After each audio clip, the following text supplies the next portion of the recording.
Okay, I'm going to walk you through just a few of the sewing tools that you'll most frequently use in this class and just really in general as you're sewing.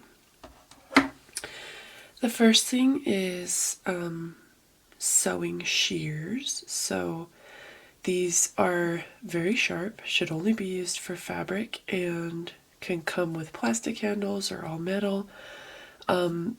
But really you want to make sure that they're used exclusively for your fabric cutting and keep them sharp, and you won't have any problems with cutting through heavy fabrics or even lightweight fabrics, which can sometimes be trickier to cut through, so you'll want to get yourself a nice pair of sewing shears.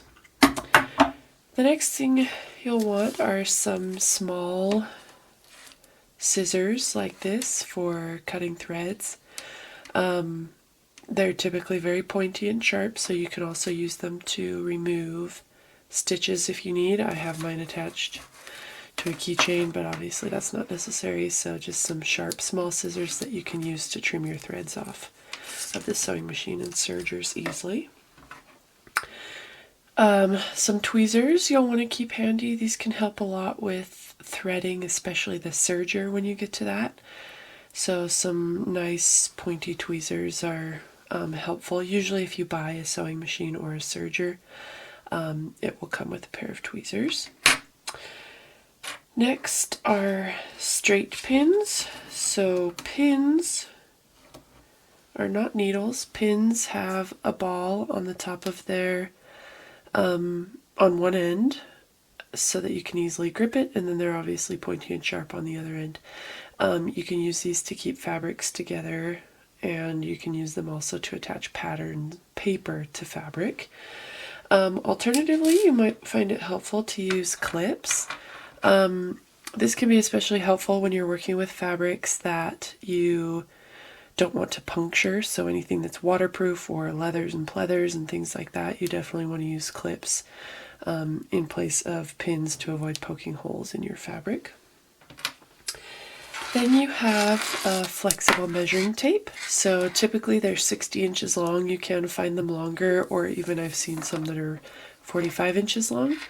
I would go with a 60-inch one if you can, but basically they're typically made of plastic or fiberglass, and you can see that they bend and move, and that's really useful for measuring lots of things, including your body.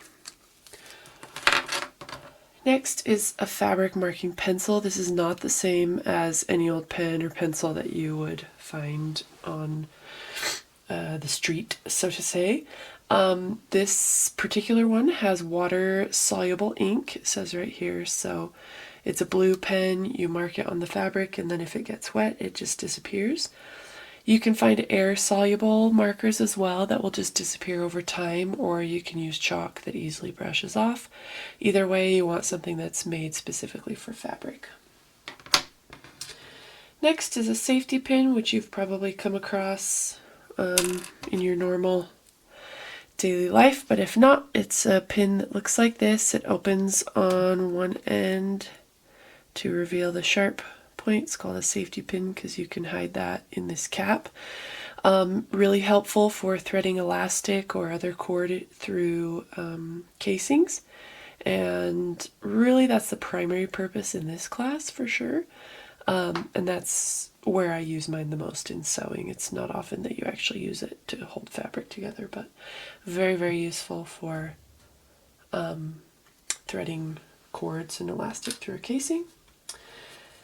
And then of course we have our hand needles. So I have this cute little card that was my grandma's, and it has all kinds of sizes in there for hand sewing. We don't do a lot of hand sewing in this class, but we do enough that you would need at least one hand sewing needle that can do a button and a couple other things. So handy to have your hand sewing needle with you when you need it.